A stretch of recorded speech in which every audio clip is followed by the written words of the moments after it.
ನೀವು ಸಣ್ಣದಾಗೂ ಸ್ವಲ್ಪ ಅಬ್ಸರ್ವ್ ಮಾಡಬೇಕಾಗಿರೋ ಒಂದು ವಿಷಯ ಏನಂದರೆ, ಯಾರ್ಯಾರು AI ವಿಡಿಯೋ ಮೇಲೆ ಅಥವಾ ಅವರು ಹೇಳಿರುವಂತಹ ಒಂದು ಕಥೆಯ ಮೇಲೆ ಯಾರ್ಯಾರು ಸಾಕ್ಷಿ ಕೇಳ್ತಾರೋ, ಪ್ರೂಫ್ ಕೇಳ್ತಾರೋ ಅಷ್ಟೇ. ಅವ್ರು ಮತ್ತೆ ಇನ್ನೊಂದ್ಸತಿ ಪ್ರೂಫ್ ಕೇಳಲ್ಲ, ಇನ್ನೊಂದ್ಸತಿ ಸಾಕ್ಷಿ ಬೇಕು ಅಂತ ವಿಡಿಯೋ ಮಾಡಲ್ಲ. ನಮಸ್ಕಾರ ಕರ್ನಾಟಕ. ಸೊ ಈ ವಿಡಿಯೋದಲ್ಲಿ ನಾನು ಯಾವ ವಿಷಯದ ಬಗ್ಗೆನೂ ಮಾತಾಡ್ತಾ ಇಲ್ಲ, ಕೆಲವೊಬ್ಬ ವ್ಯಕ್ತಿಗಳ ಬಗ್ಗೆ ಮಾತಾಡ್ತಾ ಇದ್ದೀನಿ. ಅವ್ರು ಮಾಡ್ತಿರೋ ತಪ್ಪನ್ನ ಅವ್ರಿಗೆ ತಿಳಿಸೋಕ್ಕೆ ಒಂದು ಸಣ್ಣ ಪ್ರಯತ್ನ ಮಾಡ್ತಾಯಿದ್ದೀನಿ. ಇದು ಅವ್ರಿಗೆ ತಲುಪುತ್ತೋ ತಲುಪಲ್ವೋ ಅದು ಸಹ ಆಗುತ್ತಿಲ್ಲ. ಸೊ ಮೊದಲಿಗೆ ಕೀರ್ತಿ ಅವರು. ಸೊ ಇಲ್ಲಿ ರೀಸೆಂಟಾಗಿ ಅವ್ರದ್ದು ಇಂಟರ್ವ್ಯೂ ನೋಡಿರ್ತೀರ, ಒಂದು ಖಾಸಗಿ ವಾಹಿನಿಯಲ್ಲಿ ಕೂತ್ಕೊಂಡು ಸುಮಾರು 1 ರಿಂದ 1.5 ಗಂಟೆಗಳ ಕಾಲ ಅವರದೊಂದು ಇಂಟರ್ವ್ಯೂ ವಿಡಿಯೋ ಸಹ ಯೂಟ್ಯೂಬಲ್ಲಿ ಸಿಗುತ್ತೆ, ನೀವು ಹೋಗಿ ನೋಡ್ಬೋದು ಇನ್ನೂ ಯಾರಾದರೂ ನೋಡಿಲ್ಲ ಅಂದರೆ. ಸೊ ಈ ವಿಡಿಯೋದಲ್ಲಿ ಅಥವಾ ಈ ಇಂಟರ್ವ್ಯೂವಲ್ಲಿ ಆ ವ್ಯಕ್ತಿ ಏನೇನು ಮಾತಾಡಿದಾರೋ, ಈ 1.5 ಗಂಟೆಗಳ ಕಾಲ ಏನೇನು ಮಾತಾಡಿದಾರೋ ಆ ಪ್ರತಿಯೊಂದಕ್ಕೂ ಪ್ರೂಫ್ ಅಥವಾ ಎವಿಡೆನ್ಸ್ ಏನಂತೀವಿ, ಪ್ರತಿಯೊಂದನ್ನು ಇಟ್ಕೊಂಡು ಪ್ರತಿಯೊಂದನ್ನು ಕ್ಯಾಮ್ರಾಗೆ ಫೇಸ್ ಮಾಡಿ ತೋರಿಸಿ ಮಾತಾಡಿದ್ದಾರೆ. ಸರಿನಾ? ಯಾಕೆ ಈ ವ್ಯಕ್ತಿಯಿಂದ ವಿಡಿಯೋ ಸ್ಟಾರ್ಟ್ ಮಾಡಿದೆ ಅಂದರೆ, ಮುಂದೆ ಹೇಳ್ತೀನಿ, ಮುಂದೆ ನಿಮ್ಗೆ ಗೊತ್ತಾಗುತ್ತೆ. ಸರಿನಾ? ಈ ಕೀರ್ತಿ ಪ್ರತಿಯೊಂದಕ್ಕೂ ಎವಿಡೆನ್ಸ್ ಇಟ್ಕೊಂಡು ಮಾತಾಡ್ತಾ ಇದ್ದಾರೆ. ಆಮೇಲೆ ಅವ್ರು ಕೇಳ್ತಾ ಇರೋದು ಸಾಕ್ಷಿ ಕೊಡಿ. ಈಗ ಒಬ್ಬರ ಮೇಲೆ ಅಪರಾಧ ಹೇಳ್ತಾ ಇದ್ದೀರಲ್ವಾ, ಇವ್ರು ಹಿಂಗೆ ಮಾಡಿದ್ದಾರೆ. ಅದು ಬಿಡಿ, ಒಂದು ಹುಡುಗಿಗಲ್ಲಿ ಅನ್ಯಾಯ ಆಗಿದೆ ಅಲ್ವಾ, ನಿಮ್ಮ ಹೋರಾಟ ಏನೋ ಆ ಹುಡುಗಿಗೆ ನ್ಯಾಯ ಸಿಗಬೇಕು. ನಿಮ್ಮ ಹತ್ರ ಸಾಕ್ಷಿ ಇದೆ, ನ್ಯಾಯ ಸಿಗಬೇಕು, ಇಷ್ಟೇ ತಾನೇ. AI ವಿಡಿಯೋ ಮಾಡಿಕೊಂಡು ದಿನ 1 ಗಂಟೆ ಲೈವಲ್ಲಿ ಬಂದು ಅಥವಾ ಯೂಟ್ಯೂಬ್ ಚಾನಲಲ್ಲಿ ಇಷ್ಟಿಷ್ಟುದ್ದ ವೀಡಿಯೋಗಳು ಮಾಡಿದ್ರೆ ನ್ಯಾಯ ಸಿಗಲ್ಲ ಗುರು. ನ್ಯಾಯ ಸಿಗಬೇಕಂದ್ರೆ ನಿಮ್ಮ ಹತ್ರ ಇರೋ ಸಾಕ್ಷಿ ಏನಿದೆಯೋ ಅದನ್ನು ಕೋರ್ಟ್ಗೆ ಸಬ್ಮಿಟ್ ಮಾಡಲೇಬೇಕು. ನಿಮ್ಮ ಹತ್ರ ಸಾಕ್ಷಿ ಇದ್ದರೆ ಹೇಳಿ, ನಿಮ್ಮ ಹತ್ರ ಸಾಕ್ಷಿ ಇದ್ದರೆ ಕೋರ್ಟಲ್ಲೇ ನ್ಯಾಯ ಸಿಗೋದು, ಯೂಟ್ಯೂಬಲ್ಲಲ್ಲ, ಇನ್ಸ್ಟಾಗ್ರಾಮಲ್ಲಲ್ಲ. ಏನು ಜನಗಳೆಲ್ಲ ಈ ರೇಂಜಿಗೆ ಜೋಶಲ್ಲಿದ್ದಾರೋ ಅದರಿಂದ ನ್ಯಾಯ ಸಿಗಲ್ಲ. ಅದರಿಂದ ಕೇಸು ನಿಲ್ಲುತ್ತೆ, ಸ್ಟ್ರಾಂಗ್ ಆಗುತ್ತೆ. ಈಗ ಏನು SIT ಫಾರ್ಮ್ ಆಗಿದೆಯೋ ಅದಕ್ಕೆ ಜನ ಅಷ್ಟು ರಗಡಾಗಿ ನಿಂತಿರೋದೇ ಕಾರಣ. ಆದರೆ ನ್ಯಾಯ ಸಿಗಬೇಕು ಅಂದರೆ ಅದು ಕೋರ್ಟಲ್ಲಿ ಮಾತ್ರನೇ ಆಗೋದು. ಈಗ ತುಂಬ ಜನ ವಿಷಯದ ಬಗ್ಗೆ ತಿಳ್ಕೊಂಡು ಮಾತಾಡಿರೋದಕ್ಕಿಂತ AI ವಿಡಿಯೋನ ನಂಬ್ಕೊಂಡು ಮಾತಾಡಿರೋರೇ ಜಾಸ್ತಿ. ಸೊ ದುಬೈಯಿಂದ ಒಬ್ಬರು ಕನ್ನಡ ಕಾಂಟೆಂಟ್ ಕ್ರಿಯೇಟರ್ ಒಬ್ಬರು ಒಂದು ವಿಡಿಯೋ ಮಾಡ್ತಾರೆ 5 ತಿಂಗಳ ಮುಂಚೆ. ಸೊ ಮೊದಲನೇ AI ವಿಡಿಯೋ ಬಂದಾಗ 5 ತಿಂಗಳ ಮುಂಚೆ ದುಬೈಯಿಂದ ಒಬ್ಬರು ಕಾಂಟೆಂಟ್ ಕ್ರಿಯೇಟರ್ ಒಂದು ವಿಡಿಯೋ ಮಾಡಾಕ್ತಾರೆ. ಪಾಪ ಹೆಣ್ಮಗುಗೆ ನ್ಯಾಯ ಸಿಗಬೇಕು ಅಂತಲೇ ಸಾಕ್ಷಿ ಎಲ್ಲಿದೆ ಗುರು, ಸಾಕ್ಷಿ ಇಟ್ಟು ಮಾತಾಡು, ಇನ್ನೂ ಸ್ಟ್ರಾಂಗ್ ಆಗುತ್ತೆ ಕೇಸು. ಇಷ್ಟೇ, ಅವ್ರು ಕೇಳಿದ ಸಾಕ್ಷಿ ಮಾತ್ರ. ಅದೇ ಆ ಸಾಕ್ಷಿ ಕೇಳಿದೆ, ಅದನ್ನು ಯಾವ ಥರ ಪೋಟ್ರೆ ಮಾಡಿ ಅವರಿಗೆ ಬ್ಯಾಕ್ ಫೈರ್ ಆಯಿತು ಅಂದರೆ ಎಲ್ಲರೂ ಬೈಯಕ್ಕೆ ಶುರು ಮಾಡ್ಕೊಬಿಟ್ರು ಕಮೆಂಟ್ಸಲ್ಲಿ. ತೆಗಿ, ಅಮ್ಮ, ಅಪ್ಪ, ಅಕ್ಕ, ತಂಗಿ, ಮಗ, ಮಗ, ಹೆಂಡ್ತಿ, ಅದು ಇದು ಈ ಥರ ಹೆಣ್ಮಕ್ಳು ಬಗ್ಗೆ ಅಸಹ್ಯವಾಗಿ ಮಾತಾಡೋರು ಇಲ್ಲೊಂದು ಹೆಣ್ಮಗುಗೆ ನ್ಯಾಯ ಕೊಡ್ತೀನಿ ಅಂತ ಹೋರಾಟ ಮಾಡ್ತಾ ಇದ್ದಾರೆ. ತೆತ್ತಿದ್ರೆ ಮಗ, ಮಗ ಅನ್ನೋರು ಒಬ್ಬ ಹೋರಾಟ ಮಾಡ್ತಾ ಇದ್ದಾನೆ. ನೀವು ಸಣ್ಣದಾಗೂ ಸ್ವಲ್ಪ ಅಬ್ಸರ್ವ್ ಮಾಡಬೇಕಾಗಿರೋ ಒಂದು ವಿಷಯ ಏನಂದರೆ, ಯಾರ್ಯಾರು AI ವಿಡಿಯೋ ಮೇಲೆ ಅಥವಾ ಅವರು ಹೇಳಿರುವಂತಹ ಒಂದು ಕಥೆಯ ಮೇಲೆ ಯಾರ್ಯಾರು ಸಾಕ್ಷಿ ಕೇಳ್ತಾರೋ, ಪ್ರೂಫ್ ಕೇಳ್ತಾರೋ ಅಷ್ಟೇ. ಅವ್ರು ಮತ್ತೆ ಇನ್ನೊಂದ್ಸತಿ ಪ್ರೂಫ್ ಕೇಳಲ್ಲ, ಇನ್ನೊಂದ್ಸತಿ ಸಾಕ್ಷಿ ಬೇಕು ಅಂತ ವಿಡಿಯೋ ಮಾಡಲ್ಲ. ಯಾಕೆ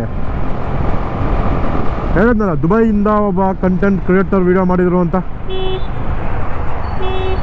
ಸ್ಟಾರ್ಟಿಂಗು ಅದೇ ಜೋಶಲ್ಲಿ ವಿಡಿಯೋ ಮಾಡಿದ್ರು, ಆಮೇಲೆ ವಿಡಿಯೋ ಬರಲಿಲ್ಲ.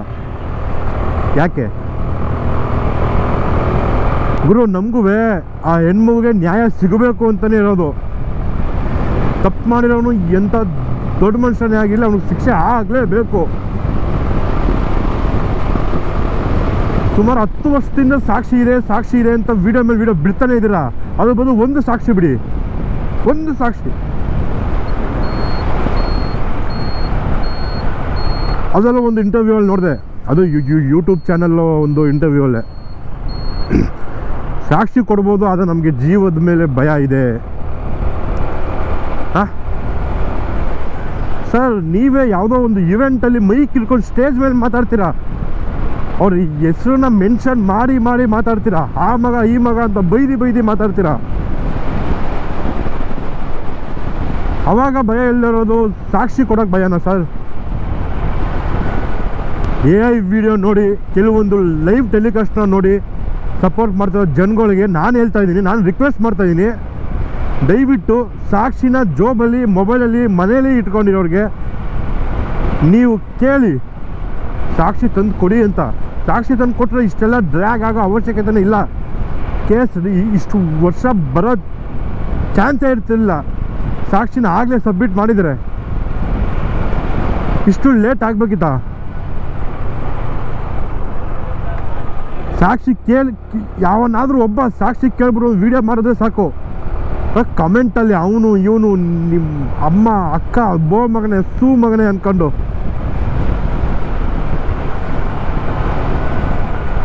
ಹಂಗೆಲ್ಲ ಬೈಯೋರು ಹೆಣ್ಮಗುವಿನ ನ್ಯಾಯಕ್ಕಾಗಿ ಹೋರಾಟ ಮಾಡ್ತಾಯಿದ್ದೀನಿ ಅಂತ ಅಂದ್ಕೊಂಡ್ಬಿಟ್ಟಿದೆ.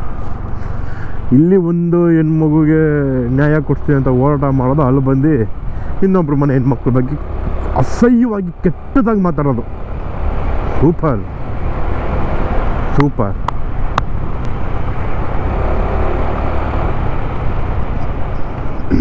ಆಮೇಲೆ ಮೇಯ್ನಾಗಿ ನಂಗೆ ನಿನ್ನೆ ಬೇಜಾರಾಗಿರೋಂಥ ಒಂದು ವಿಷಯ ಏನಂದರೆ, ನಾನು ರಾತ್ರಿ ವಿಡಿಯೋ ನೋಡಿದೆ, ಕೀರ್ತಿ ಅವ್ರ ಚಾನಲಲ್ಲಿ ನೋಡಿದ ಮೇಲೆ ನಂಗೆ ಆ ವಿಷಯ ಗೊತ್ತಾಗಿದ್ದು.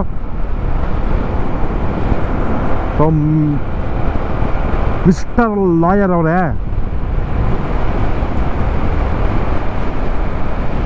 ನಿಮಗೆ ಆ ಕೀರ್ತಿ ಮೇಲೆ ಸ್ವಲ್ಪ ಅಸಮಾಧಾನ ಇದ್ದರೆ ಅವನ ಬಗ್ಗೆ ಮಾತಾಡಿ, ಏನಿದ್ರು ಕ್ಲಿಯರ್ ಮಾಡ್ಕೊಳ್ಳಿ.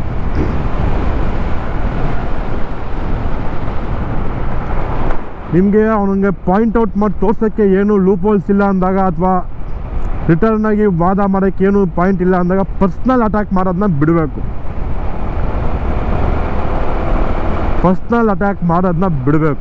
ನೀವು ಪರ್ಸ್ನಲ್ ಅಟ್ಯಾಕ್ ಮಾಡಿ ಸರ್, ನೀವು ವಿಡಿಯೋ ನೋಡಿ ನಾವು ತುಂಬ ಸತಿ ಖುಷಿ ಪಟ್ಟಿದ್ದೀವಿ ಸರ್. ನೀವು ಆ ಧೈರ್ಯದಿಂದ ಮಾತಾಡೋದು, ಯಾವ ಗೌರ್ಮೆಂಟ್ಗೆ ನೀವು ಆವಾಜ್ ಹಾಕೋದು ನಮಗೂ ಇಷ್ಟ ಆಗಲ್ಲ. ಅದೇ ಪರ್ಸ್ನಲ್ ಬೇಡ. ಪರ್ಸ್ನಲ್ಲು ಇಲ್ಲಿ ಬರೋ ಅವಶ್ಯಕತೆಯೂ ಇಲ್ಲ ಅನ್ಕೊತೀನಿ. ಸೊ ದಯವಿಟ್ಟು ಗುರು, ಎಷ್ಟೇ ವಿಡಿಯೋ ಮಾಡಿದ್ರು, ಎಷ್ಟೇ AI ವಿಡಿಯೋ ಮಾಡಿಬಿಟ್ರು, ಎಷ್ಟೇ ಜನನ ಸೇರಿಸಿದ್ರು, 1 TB 2 TB ಗಟ್ಟಲೆ ಎವಿಡೆನ್ಸ್ ನಿಮ್ಮ ಹತ್ರ ಇದ್ದು ಏನು ಪ್ರಯೋಜನ ಬಂತು? ಜನಗಳದ್ದು ಇಷ್ಟು ಸಪೋರ್ಟ್ ಇದ್ದು, ನಿಮ್ಮ ಹತ್ರ ಸಾಕ್ಷಿ ಇದ್ದು, ಅದು ಯೂಸ್ ಆಗ್ತಾ ಇರೋದು ಯೂಟ್ಯೂಬ್ ವಿಡಿಯೋಸ್ ಮಾತ್ರ. ಆ ಹುಡುಗಿಗೆ ನ್ಯಾಯ ಕೊಡಿಸ್ಬೇಕು ಅನ್ನೋಂಗಿದ್ರೆ ನಿಮ್ಮ ಹತ್ರ ಇರೋ ಸಾಕ್ಷಿನ ದಯವಿಟ್ಟು SIT ಆಫೀಸರ್ಗೋ ಅಥವಾ ಕೋರ್ಟ್ಗೋ ಸಬ್ಮಿಟ್ ಮಾಡಿ. ಆ ಜನಗಳು ಸ್ವಲ್ಪ ಕೇಳಬೇಕು ಅವ್ರನ್ನ, ಸರ್ ಸಾಕ್ಷಿ ಇದೆಯಲ್ಲ ಕೊಡಿ, ಸಾಕ್ಷಿನ ಸಬ್ಮಿಟ್ ಮಾಡಿ ಅಂತ ಹೇಳಿ. ಅದನ್ನು ಬಿಟ್ಟು ಸಾಕ್ಷಿ ಕೇಳಿದವ್ರ ಮೇಲೇ ಬಾಯಿಗೆ ಬಂದಂಗೆ ಮಾತಾಡೋದಲ್ಲ, ಸಾಕ್ಷಿ ಕೇಳಿದವ್ರ ಮೇಲೇ ಅಲಿಗೇಷನ್ಸ್ ಮಾಡೋದಲ್ಲ. ಅವ್ರ ಅಮ್ಮ, ಅವ್ರ ತಂಗಿ,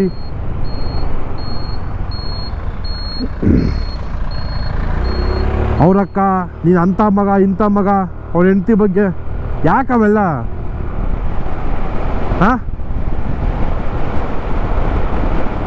ಸೊ ನಾನು ಹೇಳೋದಿಷ್ಟೇ, ಯಾವುದೇ AI ವಿಡಿಯೋ ಆಗಲಿ ಅಥವಾ ಯೂಟ್ಯೂಬ್ ಆಗಲಿ ಆ ಹೆಣ್ಮಗುಗೆ ನ್ಯಾಯ ಕೊಡ್ಸಲ್ಲ.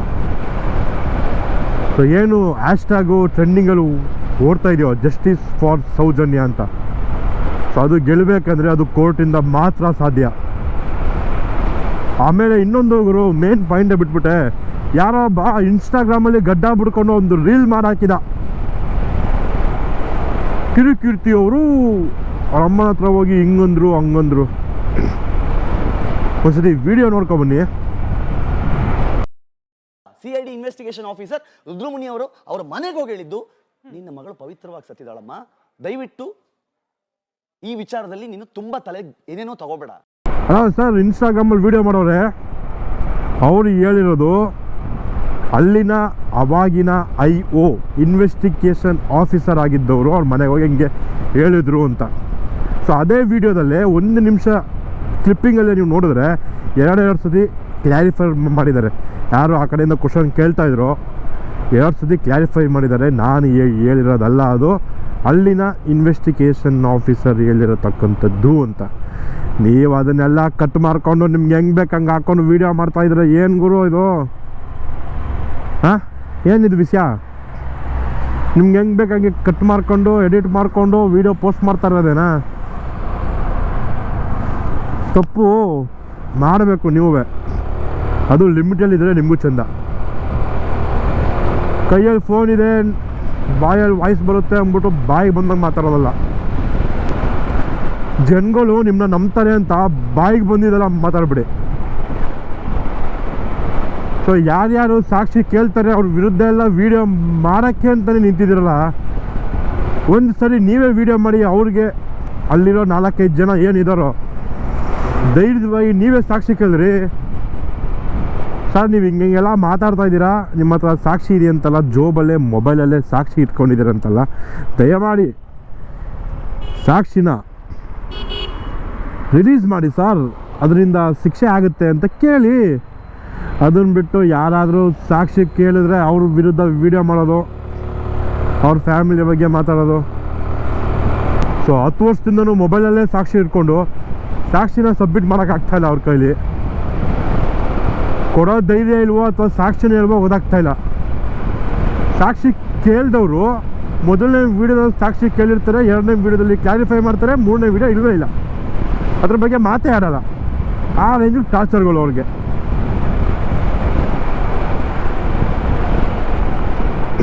ಸೊ ಈ ವಿಡಿಯೋ ಕೊನೆಯಲ್ಲಿ ನಾನು ಬೇಡ್ಕೊತಾ ಇರೋದು ಒಂದೇ, ಯಾವುದೇ ಡಿಜಿಟಲ್ ಪ್ಲ್ಯಾಟ್ಫಾರ್ಮ್ ಆಗಲಿ ಏನೇ ಆಗಲಿ ನ್ಯಾಯ ಕೊಡಿಸಲ್ಲ. ಎಂಥ AI ವಿಡಿಯೋನೇ ಆಗಲಿ ನ್ಯಾಯ ಕೊಡಲ್ಲ. ಎಂಥ ಸ್ಕ್ರಿಪ್ಟೆಡ್ ಸ್ಟೋರಿನೇ ಆಗಲಿ ನ್ಯಾಯ ಕೊಡಲ್ಲ. ನಮಗೆ ನ್ಯಾಯ ಸಿಗೋದು ಕೋರ್ಟಲ್ಲಿ ಮಾತ್ರ. ಆ ಹೆಣ್ಮಗುಗೆ ನ್ಯಾಯ ಸಿಗೋದು ಕೋರ್ಟಲ್ಲಿ ಮಾತ್ರ. ದಯವಿಟ್ಟು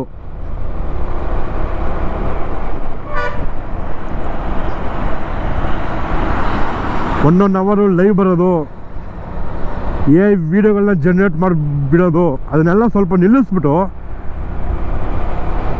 ನ್ಯಾಯ ಸಿಗೋಕ್ಕೆ ಏನು ಮಾಡಬೇಕು ಅದನ್ನು ಮಾಡಿ, ಸರಿನಾ? ಇಷ್ಟೇ. ಆ ಹೆಣ್ಮಗುಗೆ ನ್ಯಾಯ ಸಿಗಬೇಕು, ಅದ್ರ ಕಡೆ ಕೆಲಸ ಮಾಡೋದು ತುಂಬ ಉತ್ತಮ.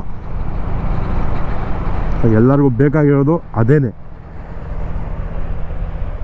ನಾವಿಲ್ಲಿ ಯಾವ ಧರ್ಮಸ್ಥಳದ ಪರನೂ ಅಲ್ಲ, ಯಾವ ಹುಡುಗಿ ವಿರುದ್ಧನೂ ಅಲ್ಲ.